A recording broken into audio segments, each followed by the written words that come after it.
Ngomong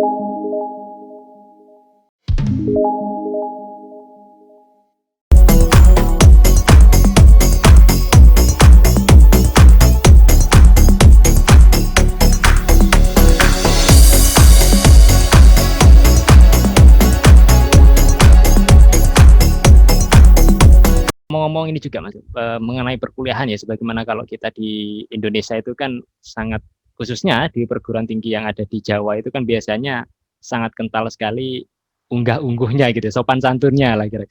Nah, kalau di Belanda sendiri bagaimana Anda mencermati?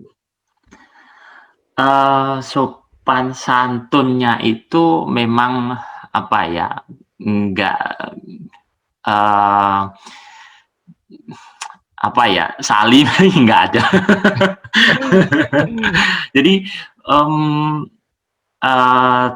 kalau bagi saya, karena saya itu apa ya, ini ada pengalaman yang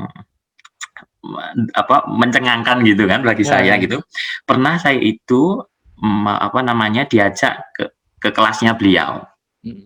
Di kelasnya beliau itu pembimbing 2 saya maksudnya. Terus kemudian mahasiswanya itu kan belum mulai, tapi ini ayo ikut ke kelas saya dulu sebentar gitu kan. Oh ya gitu. Si mahasiswanya, karena masih dia masuk pertama, terus mahasiswanya itu duduk di bangku, di meja gitu. Mejanya. Halo, bukan di mejanya beliau, tapi di meja, yang kalau di kelas kan ada meja-meja, di meja gitu. Terus dengan nyantainya, halo gitu aja.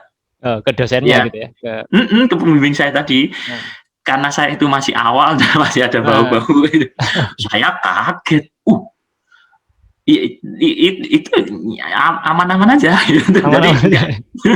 Jadi artinya sisi sopannya itu bukan masalah itu tadi, berarti kan nggak masalah, itu memang nggak masalah gitu. Kaki diangkat di atas meja ya nggak masalah gitu. Sisi nggak sopannya adalah yang saya bagus itu begini.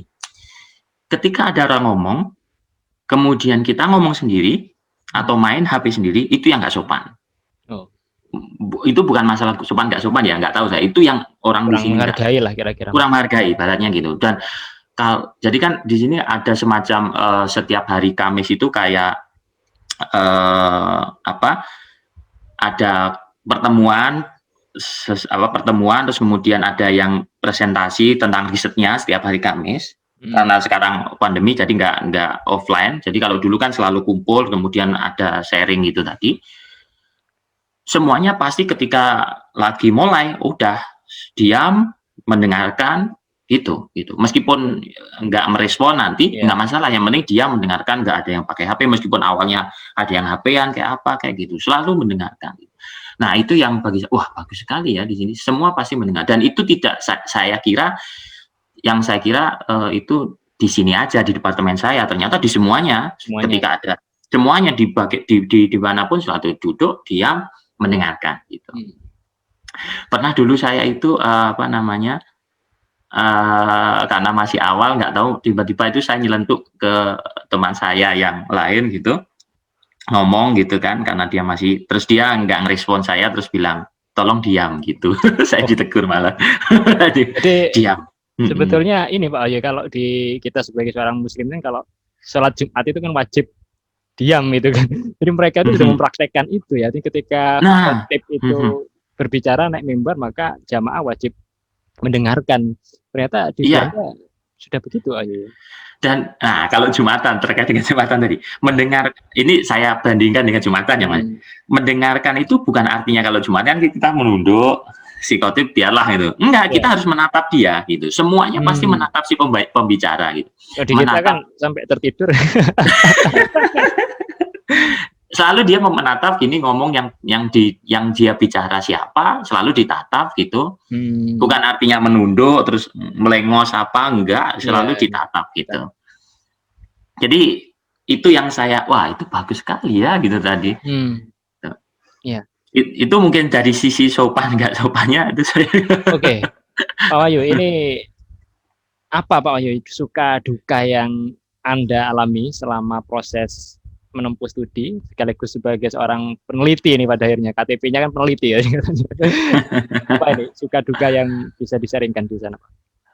Suka dukanya, ya tadi karena, apa ya, kita punya banyak dukanya ya karena saya bukan duka lah, apa-apa tantangan gitu kan, harus banyak penyesuaian diri yang yang sudah saya alami bertahun-tahun, 4 tahun di S1, 2 tahun di S2, itu benar-benar waduh gitu, 6 tahun itu benar-benar membentuk saya untuk harus seperti itu jadi mahasiswa gitu. Karena di sini itu kan status saya bukan mahasiswa sudah kan, sebagai Iya. kolega si pembimbing dengan si anu itu.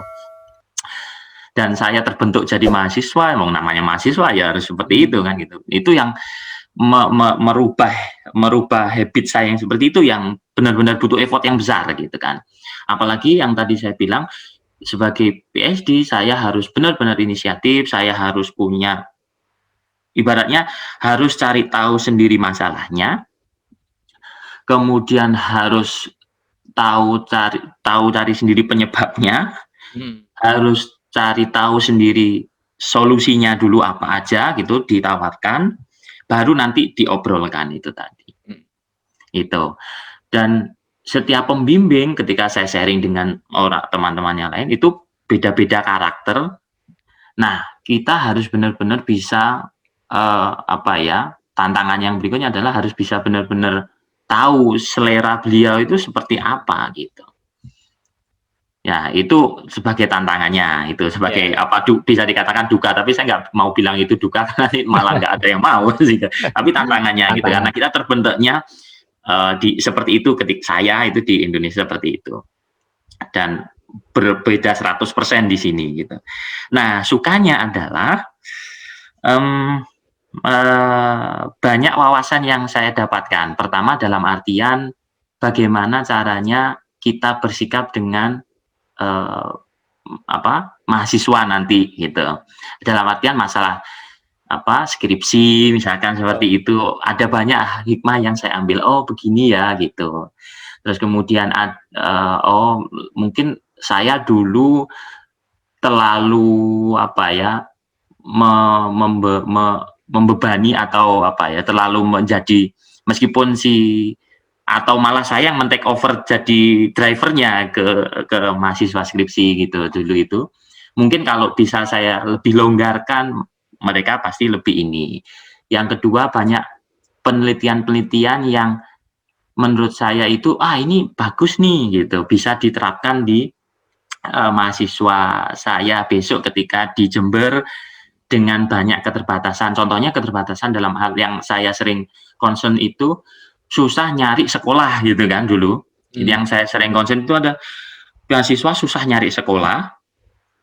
Terus kemudian yang kedua adalah selain harus menyesuaikan timeline dengan bimbingannya dengan dosen, harus timeline ketika mau ngambil data, oh di sini sudah mau ini Pak, jadwalnya sudah, materinya sudah mau mendekati, ayo kita padahal belum siap untuk ambil penelitian gitu. Terus kemudian masalah data misalkan dalam tanda kutip data itu saya belum menemui sih apakah data itu benar atau enggak gitu, tapi saya katanya itu ada data yang fake, ada yang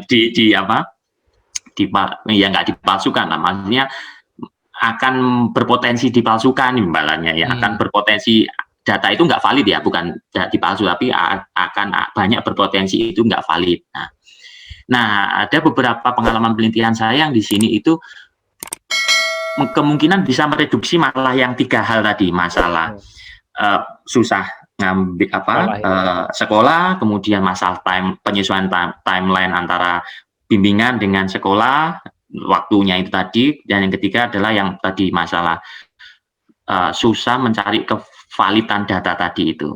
Karena pengalaman saya adalah ketika itu nanti data itu kurang valid untuk ditulis dan dipublikasikan, wah agak susah gitu, karena ini akan berpotensi tidak valid, susah untuk ngambilnya gitu misalkan, dan malah kecenderungannya datanya yang penting ada gitu, malah susah gitu. Nah, yang kemarin penelitian saya itu bisa mereduksi itu, malah lebih kalau menurut saya lebih mudah gitu, tapi menurut saya gitu, tapi belum tentu juga nanti bisa semoga bisa diterapkan, dan itu kalau menurut saya memang bisa gitu. Memang bisa.